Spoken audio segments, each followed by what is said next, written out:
오늘 우리에게 주신 하나님 말씀은 여호수아서 8장 10절에서 23절까지 말씀입니다. 여호수아서 8장 10절에서 23절까지의 말씀 우리 함께 보시겠습니다. 여호수아가 아침에 일찍 일어나 백성을 점호하고 이스라엘 장로들과 더불어 백성에 앞서 아이로 올라가매 그와 함께한 군사가 다 올라가서 그 성읍 앞에 가까이 이르러 아이 북쪽에 진친이 그와 아이 사이에는 한 골짜기가 있더라.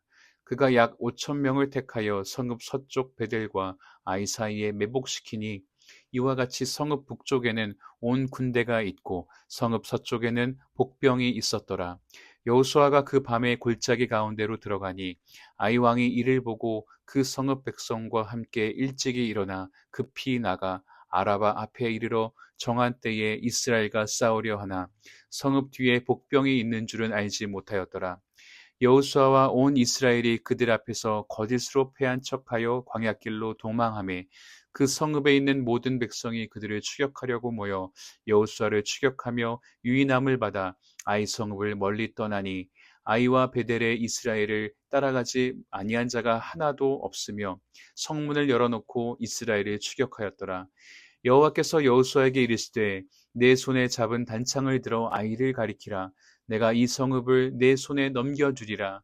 여호수아가 그의 손에 잡은 단창을 들어 그 성읍을 가리키니 그의 손을 드는 순간에 복병이 그들의 자리에서 급히 일어나 성읍으로 달려 들어가서 점령하고 곧 성읍에 불을 놓았더라. 아이 사람이 뒤를 돌아본즉 그 성읍의 연기가 하늘에 닿은 것이 보이니 이 길로도 저 길로도 도망할 수 없이 되었고 광야로 도망하던 이스라엘 백성은 그 추격하던 자에게로 돌아섰더라. 여호수아와 온 이스라엘이 그 복병이 성읍을 점령함과 성읍의 연기가 오름을 보고 다시 돌이켜 아이 사람들을 쳐 죽이고 복병도 성읍에서 나와 그들을 치매 그들이 이스라엘 중간에 있는지라. 어떤 사람들은 이쪽에서 어떤 사람들은 저쪽에서 쳐 죽여서 한 사람도 남거나 도망하지 못하게 하였고 아이 왕을 사로잡아 여호수아 앞에 끌어왔더라. 아멘. 할렐루야. 오늘도 하나님의 은혜가 저와 여러분의 삶에 가득하기를 주님의 이름으로 축복합니다. 자, 오늘은 아이성과의 결전의 날입니다. 여호수아가 아침부터 일찍 일어나 백성들 앞서 올라갔다라고 말씀하고 있죠. 그래서 일찍 일어났다라고 하는 이 표현을 우리가 한번 생각해 보았으면 좋겠습니다. 여기에는 몇 가지 영적인 의미가 있는데 먼저 이것은 하나님의 말씀에 대한 지체 없는 순종을 보여주는 말씀입니다. 여러분, 아브라함도 이삭을 번지로 드리라는 말씀을 듣고 아침에 일찍 일어나 움직였다라고 했죠. 모세가 시내산에서 말씀을 받을 때에도 아침에 일찍 일어나서 산으로 올라갔습니다. 여호수아가 요단강을 건널 때 그때도 아침에 일찍 일어나 백성들을 인도했습니다. 오늘 여호수아는 하나님의 말씀을 듣고 망설임 없이 주저함 없이 아침 일찍 행동으로 옮기는 순종하는 영성을 우리에게 보여주고 있습니다. 자, 순종은 단순한 어떤 행동이 아니라 하나님의 주권을 인정하는 예배다라고 우리가 볼 수 있습니다. 그래서 아무리 내 생각이 있어도 하나님의 말씀 앞에 내 뜻을 굴복하는 것입니다. 그래서 이런 말도 있어요. 예배는 예배당에서 끝나지 않고 순종으로 완성된다. 할렐루야. 자, 로마서 12장 1절에 보면 너희 몸을 산 제물로 드리라. 그러면서 이는 너희 드릴 영적 예배니라 그랬습니다. 무슨 말입니까?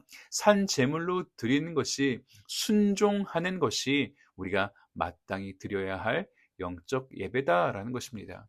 사랑하는 성도 여러분, 하나님의 말씀을 들으면 그 자리에서 순종의 결단을 할 수 있기를 바랍니다. 하나님께서 주신 감동이 있다면 나중에가 아니라 오늘, 지금 아침에 일찍 일어나 순종하는 저와 여러분 되시기를 주님의 이름으로 축복합니다.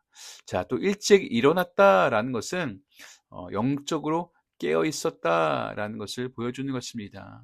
자, 여호수아의 전쟁은 아침 일찍 시작이 되었습니다. 어떻게 보면 육체의 싸움이 아니라 말씀을 붙들고 시작한 영적 전쟁이었던 것입니다. 영적 전투를 하기 위해서 아주 반짝 긴장하고 경계하는 모습을 우리가 볼 수 있는 것이죠. 이렇게 전쟁을 앞두고서 아침에 우리가 실컷 다 잘 수가 없는 것이죠. 자, 아침 일찍 일어났다라는 것은 푹 자고 일어난 것이 아닙니다. 신경을 써서 긴장을 하고 있다가 일찍 일어난 것이죠. 마치 우리가 새벽 예배를 드리기 위해서는 알람 시계를 맞춰놓고 자는 것과 똑같습니다. 그래서 더 깨어있고 더 준비하며 더 민감하게 하나님의 인도하심을 구하는 것입니다. 우리도 날마다 영적 전쟁을 하고 있잖아요. 그런 면에서 저는 새벽 예배의 영성이 매우 중요하다라고 생각합니다. 새벽 예배가 뭐 그렇게 중요하냐라고 하는 사람도 있지만, 인생이 영적 전쟁임을 자각하고 먼저 말씀으로 또 먼저 기도로 무장하겠다라고 하는 각오로 새벽을 깨우는 사람과 그렇지 않은 사람은 영적으로 차이가 날 수밖에 없습니다. 새벽에 하나님을 찾는다라는 것은 단순히 경건 훈련을 하겠다 이것이 아니라 이 하루를 내 힘이 아닌 하나님의 손에 먼저 올려드립니다 라고 하는 믿음의 고백입니다. 그런데 여러분, 하나님이 새벽을 드리는 사람과 안 드리는 사람을 똑같이 보시겠습니까? 사랑하는 성도 여러분, 우리가 할 거 다 하면서 잘 거 다 자면서 영적 전쟁에서 승리하기 어렵습니다. 나의 잠을 희생하고 내가 마땅히 누릴 수 있는 권리를 포기하고 하나님 앞에 나아갈 때 하나님께서 우리에게 허락해 주시는 그 놀라운 승리 다 누리며 사시기를 주님의 이름으로 축원합니다. 같이 기도하겠습니다. 주님 감사합니다. 오늘도 우리 여호수아처럼 우리도 아침에 일찍이 일어나 순종하게 하여 주시고 아침에 일찍이 일어나 영적 전쟁을 준비하게 하셔서 오늘도 우리가 어떤 일을 만날지 모르지만 순간순간 하나님 주시는 그 승리를 경험하는 우리 모든 빌라암빛교회 성도들 되게 하여 주시옵소서. 감사드리며 예수님의 이름으로 기도하옵나이다. 아멘.